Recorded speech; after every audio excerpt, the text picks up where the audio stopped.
Welcome, everyone, to the Shadows of the Moon podcast. I'm your host, Shadows of the Moon. If you're new here, welcome. This is the place where we talk about paranormal, cryptids, UFOs, self-help, and self-love, with some witchy talk thrown in there. So thank you so much for listening, and I hope you like this show and be a part of it for a long, long time. If you're a returning listener, well, welcome back. I hope all is well with you. You know how this works.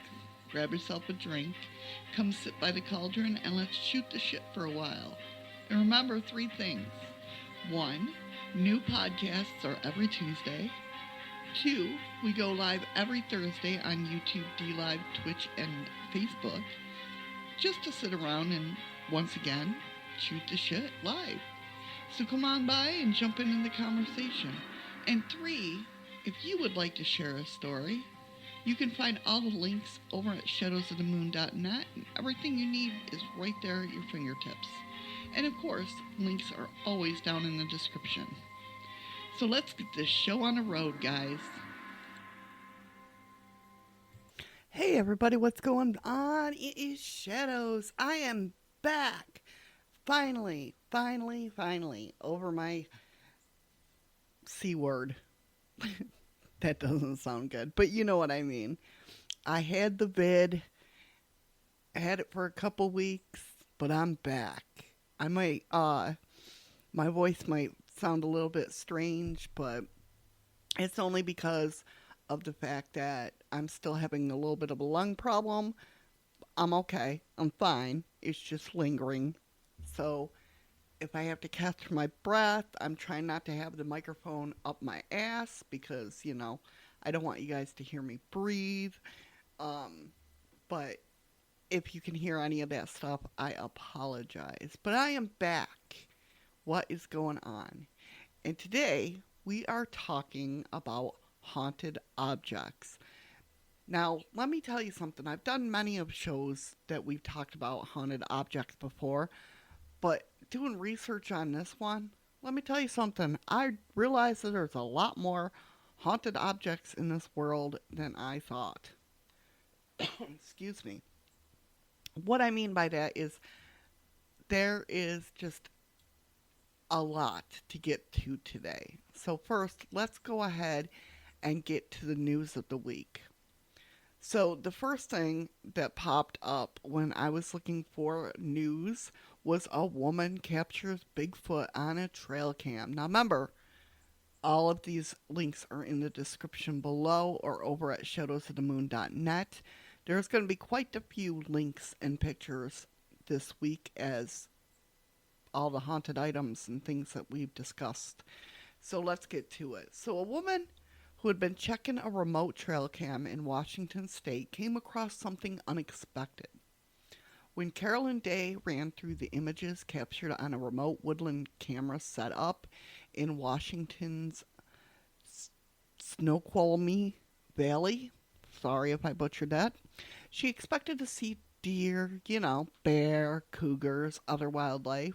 Instead, however, she saw what appeared to be a large man covered in hair. She said, I just checked my camera that's deep in the woods behind Mount Si in the valley, and either there was a Sasquatch in the area or I'm being expertly pranked. Now this picture, I will say, it definitely looks like it could be a prank, but who knows? Like I said, the link's over in the shadowsofthemoon.net. Go check it out. Leave me a comment. What do you guys think? She said the curve of the calf and the way it bends from knee and the length of the arm to the way the head sticks out over the shoulder hair. Not a seam. Both skin and hair on face. Deep eye set. I can't see no eye set unless I'm looking at the wrong picture.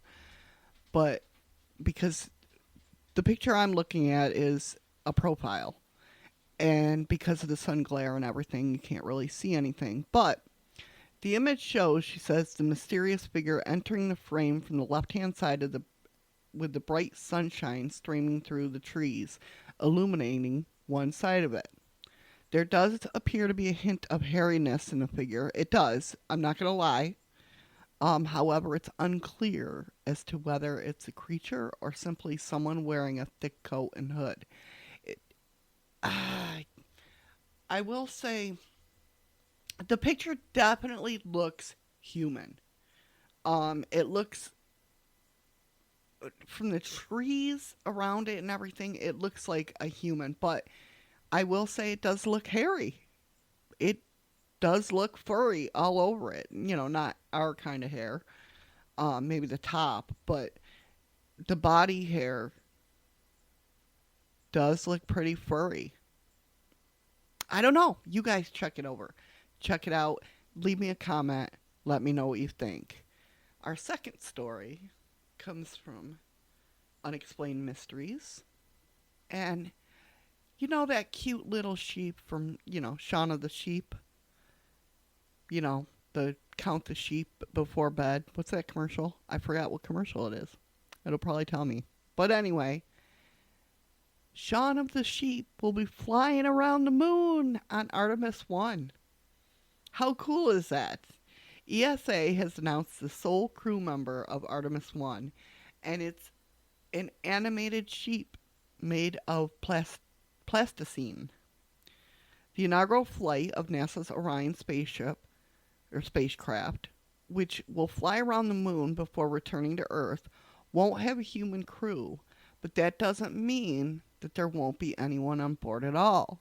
The European Space Agency has this week announced that Artemis I mission will in fact have one crew member, Shaun of the Sheep, an animated plasticine sheep from the Aardman Animations, which is perhaps best known for creating Wallace and Gromit.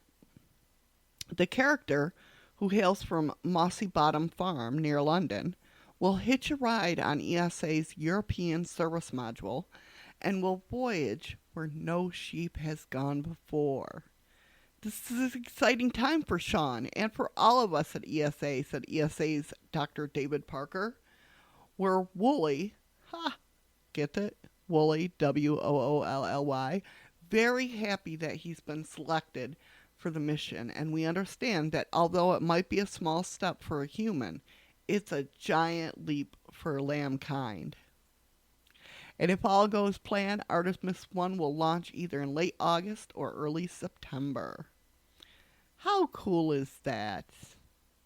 Shaun of the Sheep making history. Love it. All right, guys, our next story comes from unexplainedmysteries.com. It comes from Cornwall, where ghost hunters photograph an eerie figure in a derelict church. So, paranormal investigators have captured an image of a mysterious figure in an abandoned church in Cornwall. Known as Pentagon's Paranormal Pansies, the group, which consists of Mark Earl, William Ives, and Ollie Earl, have been doing a live stream investigation at St. Day's Church near Redruth, last December, when some of their viewers noticed something unusual in one of the windows. The building itself is derelict, and the upstairs floor is missing entirely, meaning that there's no way there should have been anyone up there. There's no inside for the church, so it's been stripped out, and they said as they were walking down on the live stream, you can see an outline of a girl in the window. Our viewers said the same thing. That it's a little girl. It's shaken us up a bit, but we're not the type to make things up. We'll say it's nothing if we investigate somewhere and it's nothing, which that's what great paranormal investigators should do. The mystery figure, which seemed to be dressed in white, appears quite clearly in the photograph. But is this really evidence of the paranormal? Is there a more conventional explanation? You decide. You let me know. Again, the link is over at shadowsofthemoon.net on the podcast forum. You let me know what you think. I mean, it does, it looks kind of boxish to be, that's just my take on it. I mean, it looks like a head. I could see hair. If I was to be a little girl, I could see that. Um, but I don't know. You let me know. Some of this might be not brand new news to you, but it was news when I, was planning on doing this podcast. And as you know, like I said, I've been sick, so I haven't gotten around to do it. So this is talking about Pentagon. The Pentagon, of course, renames and expands its UFO office. So the U.S. government, some of you might know this, some of you might not. So you know how it was named ATIB, right? So the U.S. government's office, officially UFO Investigation Office, is being rebranded just after 8 months on the job. Cough, cough. Formerly known as the Airborne Object Identification and Management Group, the office is now being updated and expanded to investigate more than just unidentified flying objects. The new name will be AARO, AARO, which means Airborne Object Identification and Management Group. Its expanded focus will look into what's being referred as to transmedium objects, unidentified vehicles capable of operating both in the sky and under the sea. So the definition also applies to objects capable of transitioning from flying within Earth's atmosphere to flying in space. The updated name reflects the group number of reports from U.S. Navy personnel involving objects that have been seen emerging from the sea or moving into and out of water. Whether or not the public will actually get to hear about the group's findings, however, that remains to be seen because they haven't said anything about it. Now, going with this, I do have a question. Let me go ahead and find it. So, Nick Pope, anybody who's into UFOs usually knows who Nick Pope is. He's been on Ancient Aliens. He's been on every show. He is the he ran the British government UFO project, basically, right? And he posted something up on Twitter the other day, and I actually asked Ryan about it because Ryan, my son, if you don't know, my son he knows what I do. He comes into the shows sometimes, but he's not one to be into the paranormal, UFO, cryptid, like mom. He believes that there's got to be life out there besides us. But as far as the UFO community, he doesn't follow it, to put it that way. So, but Nick Pope posted this the other day on Twitter, and he wrote, one scenario is true. One, we're being visited by aliens nobody in government knows. Number two, we're being visited by aliens elements in government know but cover it up.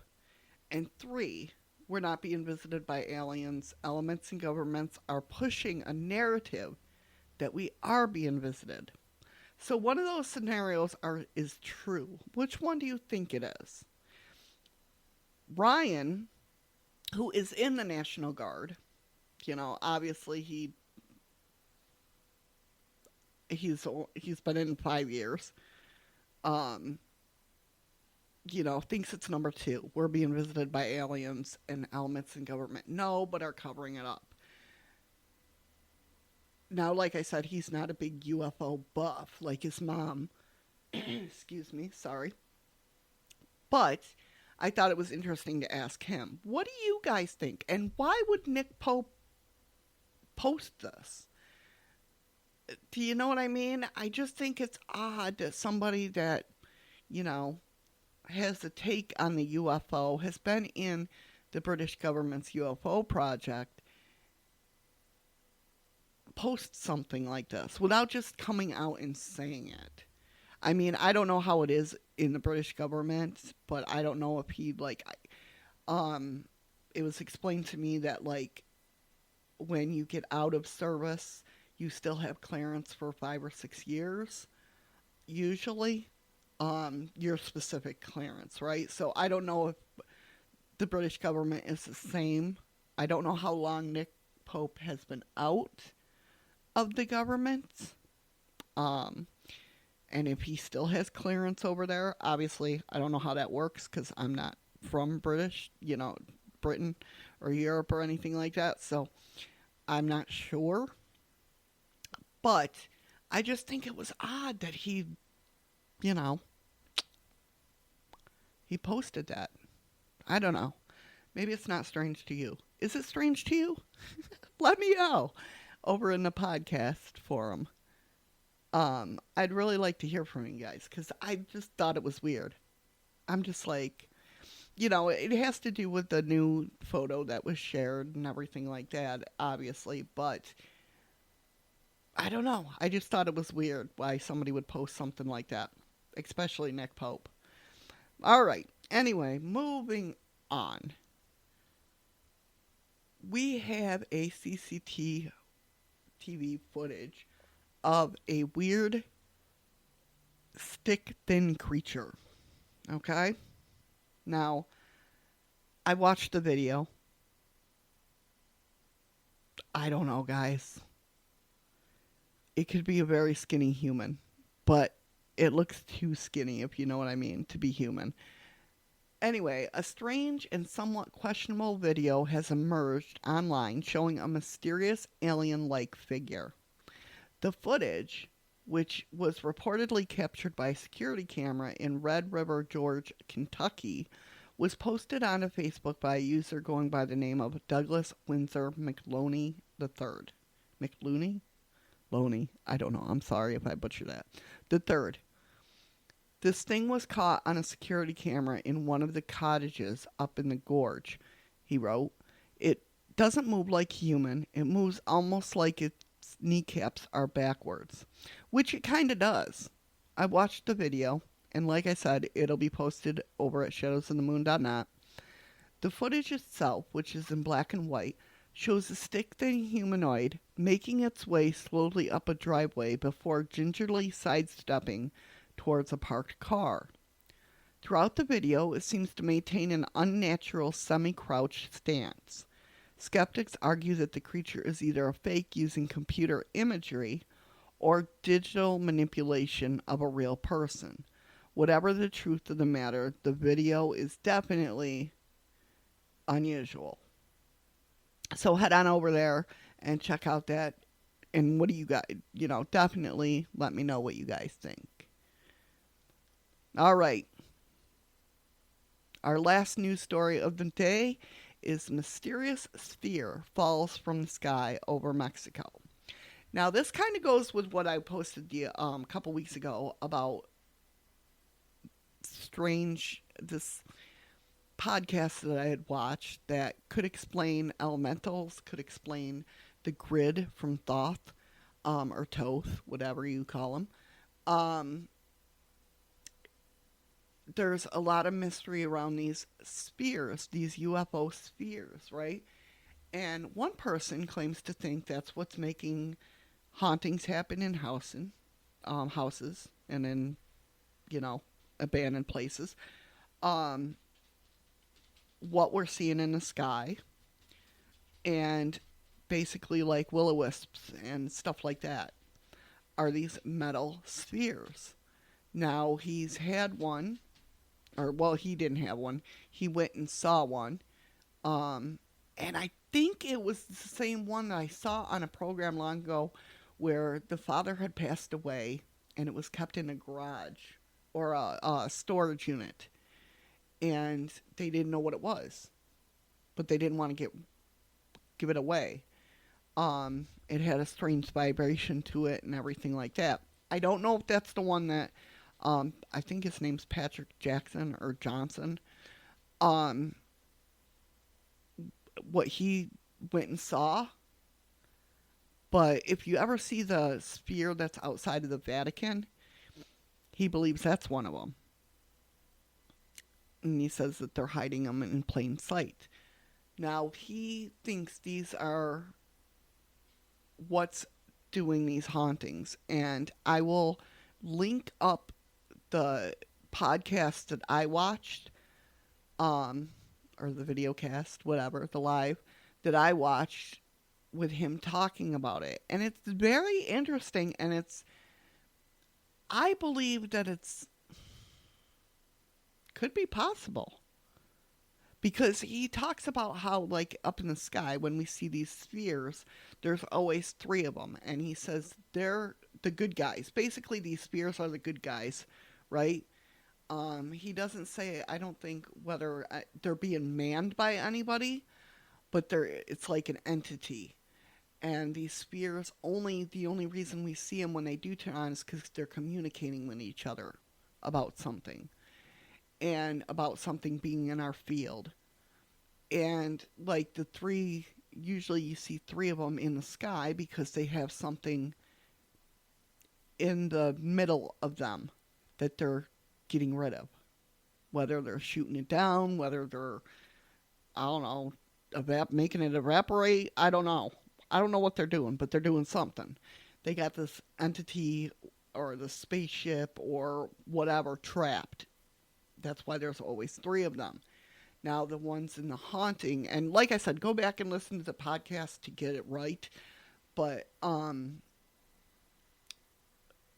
ones in the houses, the reason we hear get out and stuff like that, he thinks that there's radiation bursts from these, I don't know, aliens or whatnot, and these balls act like a haunting to scare us away from the radiation so we don't get hurt. It's a very cool analogy of things, and like I said, I'll link that in the description below and over on shadowsofthemoon.net, just so you guys can listen to it, because it's very interesting. I think it's interesting. Anyway, so with that being said, this mysterious sphere falls from the sky over Mexico. This is the unidentified object reportedly landed in a tree after falling from the heavens over Veracruz on July 31st. Yesterday, it was reported that a large piece of space junk, again, this is back in July, obviously, had landed in a field in Australia.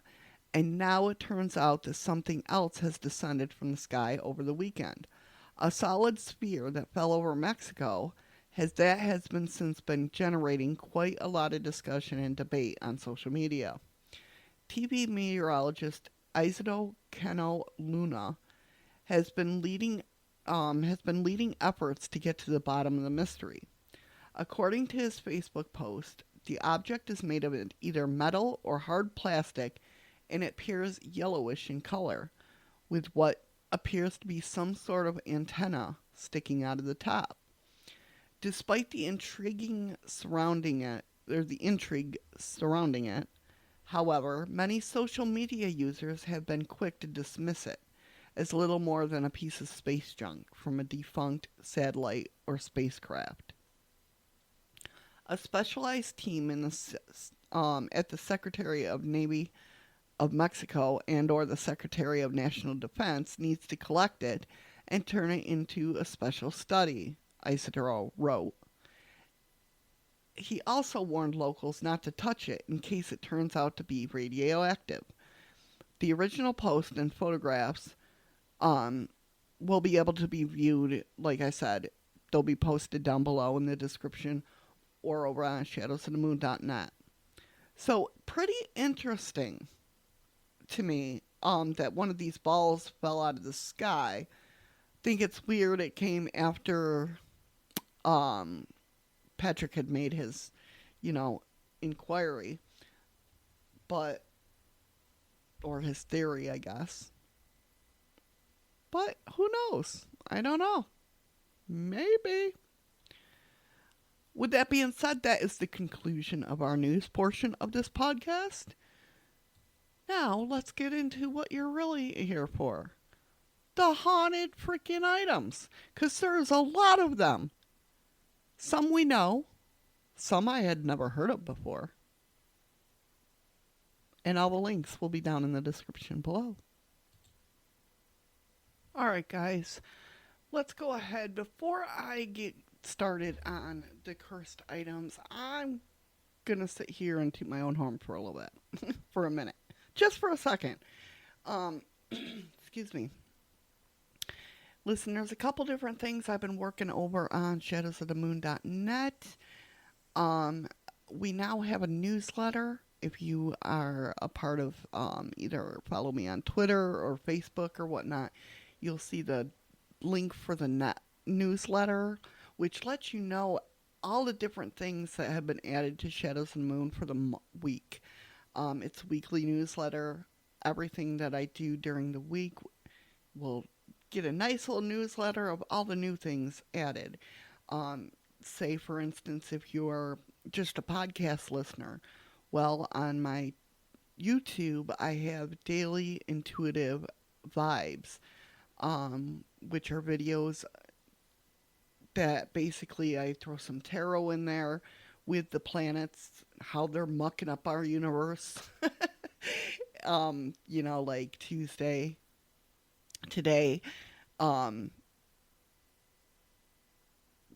I totally forgot. Uranus is in there, and Mercury, I think. Mercury's trine with Uranus. Oh my God, Uranus. Sorry. What can I say? I'm still a brain frog. Brain frog. Yeah, we're doing good. Brain fog from being sick. But anyway, so how that mucks up your day. Actually, it's actually very positive today, being Tuesday. But anyway, I have those videos over there. Also, I have my affiliate links, which is, one of them is Simply Earth, which I love. They're essential oils. It's an essential oil box, but you not only get oils, you get recipes on making different oils. And not only that, you get different little projects. Like one month we got a necklace with an oil ball, which keeps you scented all day. Different little projects that you can put together and make your own little unique item for yourself.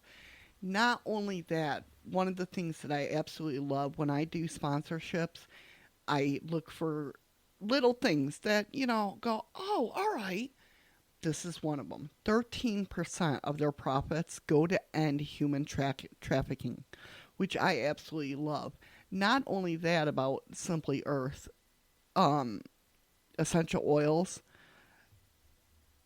What I love about them, another thing that I love about them, is they harvest from small family-owned farms. So, they're not buying big products wholesale everywhere. They look for the smaller family-owned farms and get their herbs and that from there. Now, if you go over there and click on my link, if you enter in Shadows Free in the discount box, not only will you get your monthly box, you'll get a bonus big box, which has more essential oils and more things in there for you to have fun with. This is what I love about them. Not only that, but with that discount, not only do you get the big box, but you also get $45 off another box. So, how cool is that, right? You get all this free stuff. Plus, you get their, they have a essential oil hero course. They also have a free ebook with essential oils for beginners. All this stuff over there. Another link that I have is basically Reclaiming Zen, which is awesome because they have a lot of mindfulness stuff over there, self-development, spiritual tools, chakra collections. They have a lot of great stuff over at Reclaiming Zen. And again, another great link that I'm affiliated with.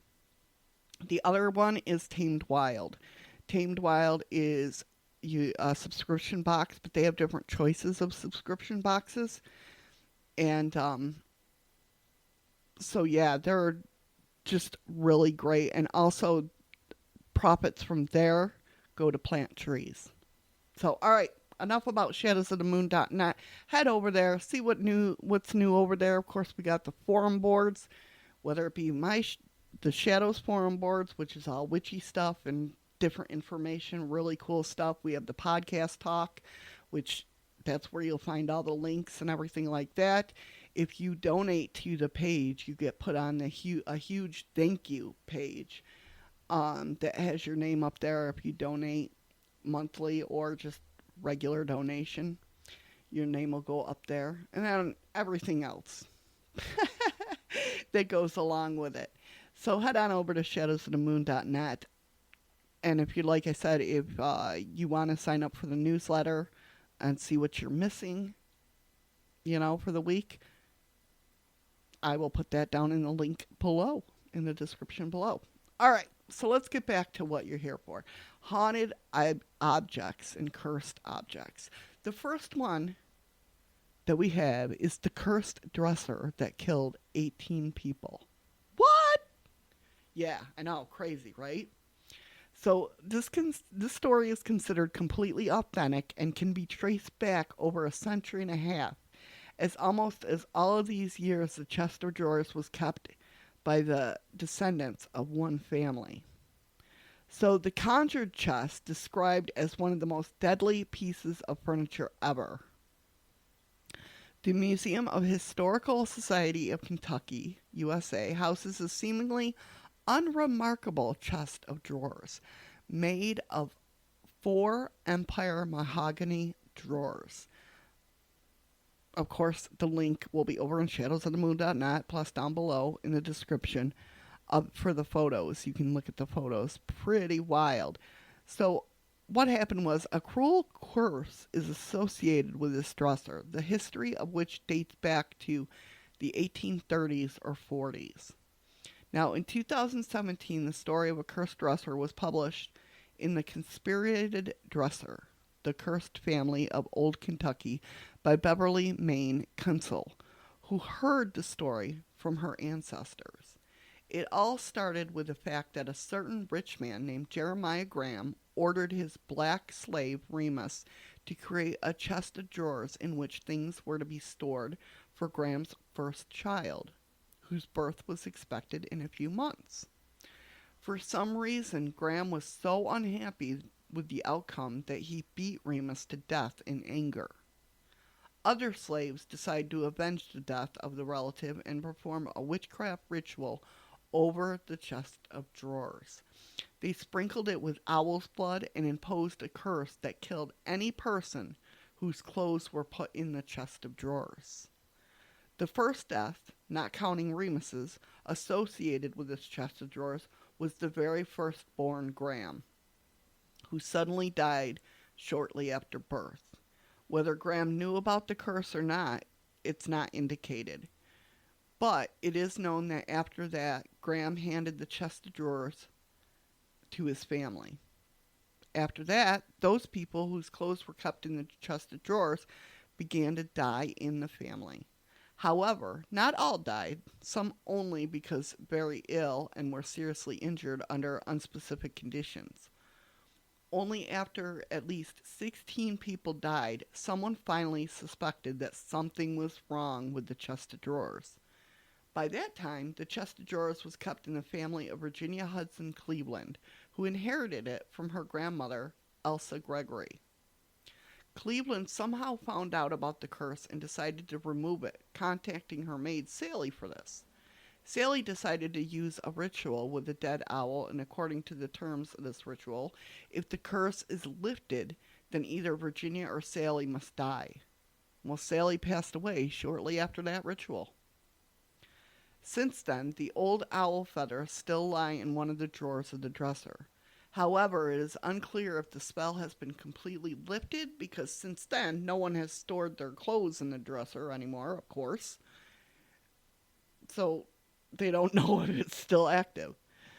In 1976, Virginia Hudson Cleveland's daughter, Virginia Cray Hudson, Maine, donated this chest of drawers to the Kentucky Historical Society. And in 2015, Maine's daughter, Beverly Maine Kutzel, came to the TV show and told the story of her ancestors' cursed chest of drawers. 2 years later, she published a book about this, as indicated above. 16 people were believed to have been misfortune due to a curse placed on the chest of drawers. In addition, both the chest maker, Remus, and the curse breaker, Sally, died, making a total of 18 deaths or tragedies related to the chest. 1. Jeremiah Graham's child, for whom the chest was made, died in infancy. 2. Jeremiah's twin brother Jonathan had a son. This son's clothes were placed in the chest, and he was stabbed by his body servant on his 21st birthday. Jeremiah and Jonathan's sister-in-law, Amanda Winchell Graham, wife of Moses Graham, put the chest in the attic. John Ryan, a recent immigrant from Ireland, eloped with Catherine Winchell. Amanda Winchell Graham arranged for them to live in the land belonging to the Grahams and gave them the chest, which they both used. Farm life left them poor and made Catherine ill. John planned to go to New Orleans to find work, and he was killed in an accident. Then, number 4, Catherine Winchell Ryan died. Number 5, Louis Gregory, a child of Eliza Ryan and John David Gregory, died around the age of 10 years old. Eliza and John David Gregory's only son, Ernest Gregory, married Stella. Stella put out her wedding dress in the chest. The couple wed in 1895, and Stella died within 2 years of their wedding. Mabel Luce Whitehead, a relative to the Gregory family, came to live with Eliza and John in 1884. Mabel married Wilbur Harlan in 1897. In 1901, Mabel and Wilbur had a baby named Chester, whose clothes went into the chest, and guess what? Chester died 2 weeks later. Wilbur Harlan's clothes were placed in the chest. Wilbur died in 1905. John David Gregory's nephew, Emmett, who was the son of John David's sister, Lucy B. Gregory, Lucy hid knitted gloves and a scarf in the chest for her son's Christmas gift. Emmett worked for the railroad, and one evening in December 1909, Emmett got off the train and fell 30 feet to a trestle. Doesn't say, but I'm taking it he died. Number 10, Nellie Gregory, a daughter of Eliza and John, married Fred Frage in August of 1905. Nellie had placed her wedding clothes in the chest. Well, Fred deserted Nellie. So when Eliza Gregory's husband John died in 1908, Eliza rearranged her house and moved the chest into her room. Eliza soon took her own life and died on April 4th, 1915. The chest then moved to Louisville, with Elsa and John's granddaughter, Virginia, and her husband, Curtly Cleveland. And Virginia put her first child baby's clothes in the chest. The baby was born prematurely and died the same day on August 8th, 1915. Virginia and Curtly Cleveland had 2 daughters, the second being Anne Carey Cleveland. Anne's clothes was placed in the chest. Anne was struck with polio around 1929. Although she recovered, Anne endured related symptoms all her life. Virginia and Curtly Cleveland's older daughter was Virginia Hudson Cleveland, whose wedding clothes had been placed in a chest. Wilbur married Virginia in 1943. In December 1944, Wilbur was rushed to the hospital for to have his appendix removed. Appendectomy, there we go. And he died December 9th, 1944, from an overdose of ether. Number 15, Virginia Kirtley's neighbor, Herbert H. Sonny Moore, Jr., put his hunting clothes in the chest. Moore was killed in a gun accident in his home of neighbors on April 5th, 1946. And number 16, Richard, Virginia, and Kirtley's son, Richard, Virginia and Kirtley's son, Richard put his clothes in the chest, and less than a week later, he was stabbed through the hand at school. So what do you guys think? That's crazy. Now that is definitely a haunted item. Either that or a bad luck omen. My God. I couldn't imagine. And like not to figure it out. That's what's crazy, right? So another haunted painting, and mind you, some of these stuff I have gone over before in other stories, in other shows, but we're just doing the haunted and cursed items. And like I said, there's just a lot of them. So the hand resist him painting, and of course all these links will be over at shadowsofthemoon.net. The hand resist him painting was by artist Bill Stoneham and is probably one of the most haunted pieces of art. According to the artist, this painting is a representation of a doorway that connects our world with the world of spirits. The owners of the painting have claimed that the characters in the picture, they move or disappear at night. Turns out the depiction was completed in 1974, like I said, by Bill Stoneham, who based it off of a photograph his parents captured of him when he was a child. Soon after Stoneham finished it, it entered a gallery where it was reviewed by a Los Angeles Times art critic. Well, later, the Godfather actor John Marley swooped in and scooped it up. The painting's dark fame was just getting off the ground, though within 6 years, the gallery owner, the art critic, and Marley all died. And before he passed, however, Marley sold the painting, and it wouldn't be seen for 26 years, popping up on eBay in 2000. The then owners claimed that while they initially found the work to be quite good, it was much more than it appeared to be. The 4-year-old daughter of the family came to her father one morning and said that she had seen the doll and the boy from the painting fighting during the night. So to get rid of her fears, the father reassured her and even went as far as to set up motion-sensitive cameras that faced the painting.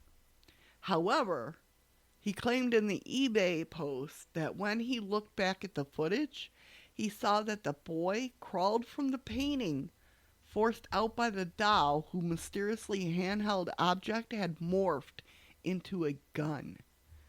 The painting was eventually sold to a gallery owner who placed it in her establishment in Grand Rapids. I don't know if I'd want that painting. If that thing keeps moving, those things... So apparently they move and then go back to their place. I don't know. That's crazy. That would be nuts to see.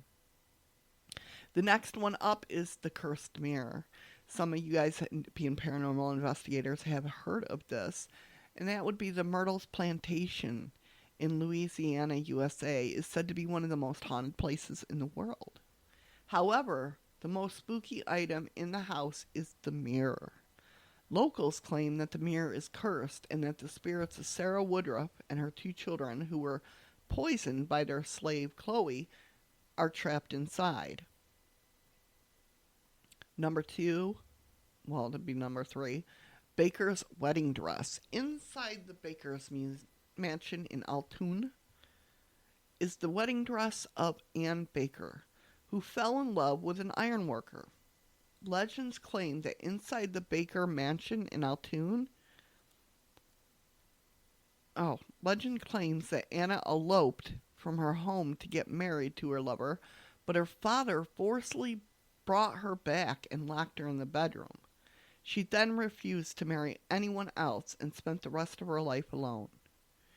After her death, the members of the Baker family reported spotting Anna's wedding dress at different places around the house. Some of them even say they saw the spirit of Anna Baker moving around the house dressed in the same white dress. Pretty crazy, right? Next up is the Screaming Skull. So the Burton Agnes Hall in Burton Angus, England, is home to a creepy paranormal object called the Screaming Skull. The Screaming Skull is believed to be of Catherine Ann Griffith, who died in the same house after being attacked by bullies in 1620. Every night, a terrifying ghost is seen roaming around the skull, making tremendous noise and scaring out anyone who tries to remove the skull. Can you imagine having a haunted item and you try to get rid of it and you can't, because if you do, this ghost appears and tells you, yeah, no, I'm good. The English Man Painting. Fascinated by the charm of the English Man Painting, Shaun Robertson inherited the painting from his grandmother and decided to hang the painting on the wall in his house. Well, soon after, Shaun and his family started experiencing paranormal events, like the creaking of doors in the middle of the night, sudden blood-curdling screams from nowhere. You know, Shaun's wife decided to investigate the origin of the painting and found that the artist who painted the painting committed suicide. And before doing that, he mixed his own blood with the paint that he used in making the painting. Learning this, the couple decided to hide the painting in the basement of their house in Cumbria. I don't blame them. I'd get rid of it. Maybe his ghost will come. I don't know. The next one is the Uluru Rock. Is a large sandstone formation in southern part of Northern Territory in Australia, also known as the Ayers Rock. This place is so sacred that the Aboriginal people of the area say this is the reason they request, or rather advise, the visitors not to take anything from the site. However, many tourists smuggle home small chunks of the formation and experience bad luck, severe illness, terrible breakups, or even death of loved ones. Kind of like the rocks in the Blair Witch, not the Blair Witch. Oh my God, I can't think of it. I'll think of it when it comes to me, I guess. But you know what I'm talking about. In the cave, there's a witch. And if you take her rocks, bad things will happen. Well, do you do it? Do you do it? I mean, who does that?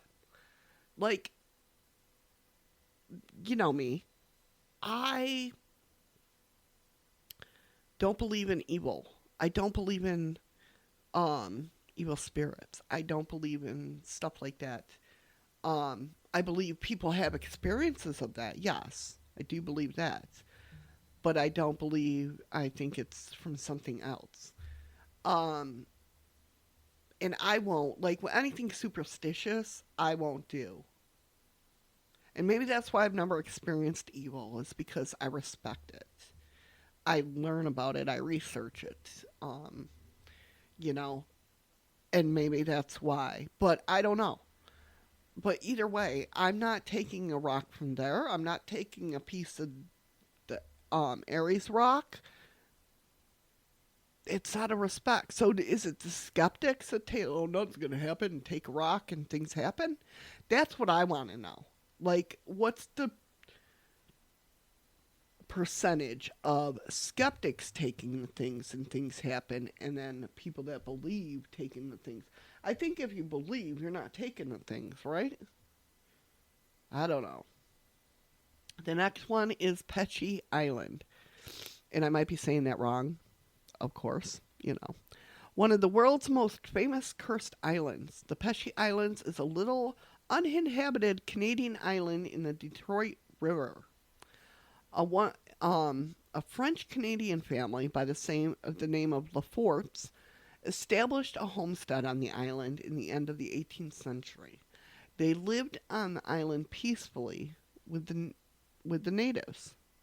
However, in 1883, the family was involved in a property feud with a businessman named Hiram Walker, who eventually forced the Laforts to leave the island. When leaving the island, Rosalie Lafort allegedly placed a curse upon the land, saying, "No one will ever do anything with this island." The Walkers then built a huge mansion on Pesci Island, and their triumph was short-lived. However, as they all basically died shortly thereafter, and the island has been uninhabited since. So do you go test the waters? Do you go build on the island? Just to see? Who's going to be that person? I don't know. The next one is Letta, excuse me, sorry. Letta the Gypsy Doll. According to the locals of Romania, a Romanian man handcuffed a doll for his son. Not handcuffed, handcrafted a doll for his son, Letta. Unfortunately, the boy drowned while playing with the doll, and his spirit got trapped inside the doll. The man then decided to give the doll to the son of one of his workers. Well, that child claimed that the doll talked to him, while other successive owners reported that holding the doll or being around it caused a feeling of immense grief and makes them cry without reason. That would be, crazy. Now, the next thing, I don't know if you would hold this as an item or what, but there's a not Belgium, sorry, Nicole. There is a Bulgarian phone number which was in use for 10 years and now is closed. You can't have that number at all.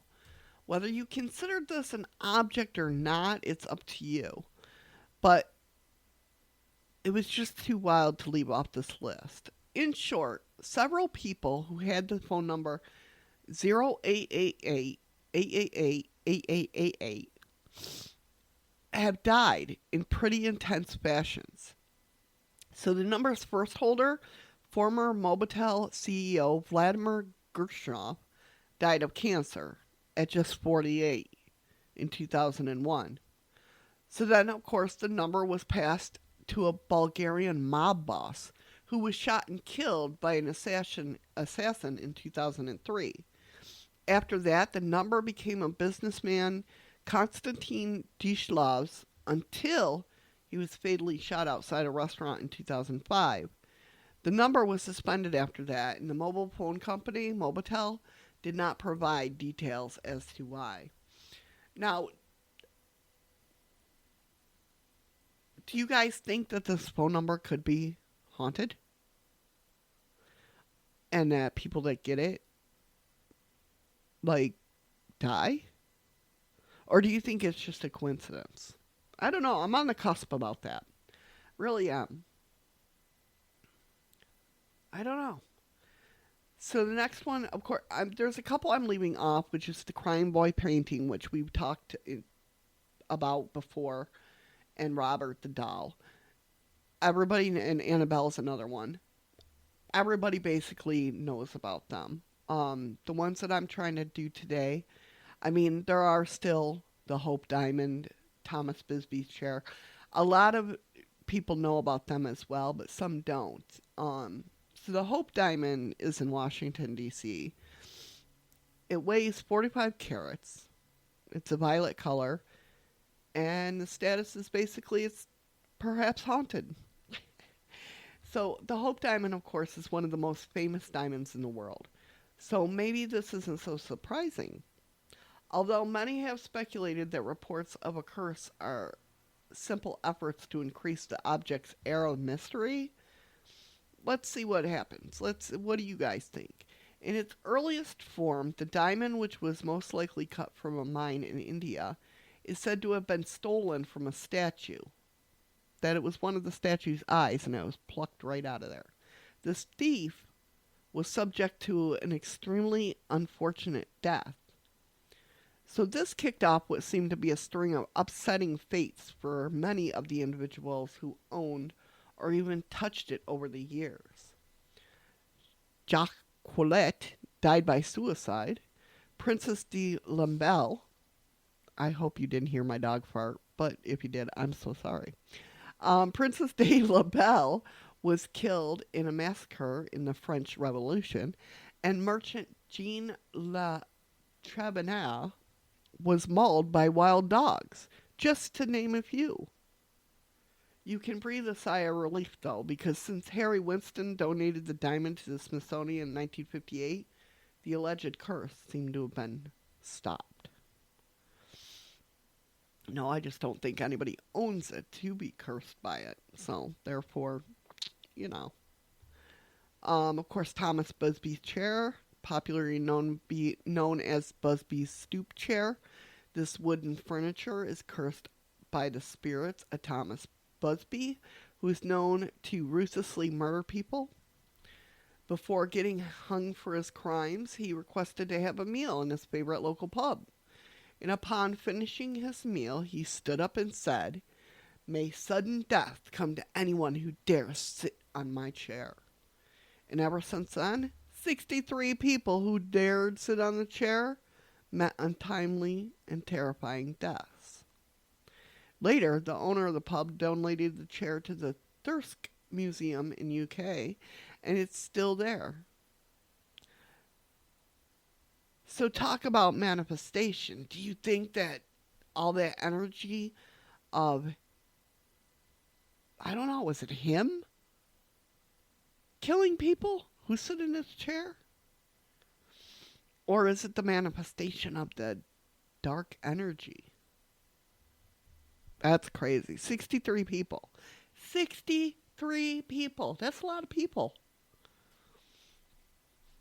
That's crazy. All right, guys. Well, the hour is up. The hour is up. Let me know in the comments if you want me to do another show on this, because there's still a lot more haunted and cursed items to go over. Or I can just throw them all in the... I'll do that too. I'll have all the links in the description so you can read them yourself. But I can always do another show with the other... because there is a lot of them. Just in case, I wouldn't want you to go buy a thing by accident and be like, oh, shoot, this was on Missy's list. Or give a gift to somebody that was cursed. I don't know. Either way, let me know in the comments or whatnot. And, yeah. So there you guys have it. There is today's show. Next week, we are talking about the Virginia incidents, where a couple of girls in Brazil saw an alien. And believe me, their story, they're pretty convincing. Not gonna lie. They're not the only ones that saw it. So it's definitely going to be an interesting show. All right, guys. Until next time, thank you so much for listening. I appreciate each and every one of you. It's so good to be back talking to you guys about this stuff. I missed it so much. So much. I have so much lined up. Because even though I was sick, I was, of course, still on the computer. Still, researching stuff to talk about. So there's a lot coming up, guys. A lot. In all categories. And until then, I love you guys. Thank you so much for liking, subbing, sharing, telling your friends. And remember, Thursdays, we're going to start going live. Now that I have the computer in my bedroom, we can do that. We can start going live and talking about this stuff live. I hope you enjoyed the show today. A lot of stuff to go over. Holy crap. A lot of stuff. Like I said, all the links will be in the description below or over at shadowsinthemoon.net. I hope to see you guys around. Make sure you catch me over on social media. I'll be posting more now that I'm up and about. And, yeah, doing a lot of stuff over there. So make sure you check it out. All right, guys, with that being said, I hope you all have a wonderful week. Take care, be safe, and remember, find something today that makes you smile with your eyes. I love you guys. Until next time, mwah. Talk to you next week. Bye.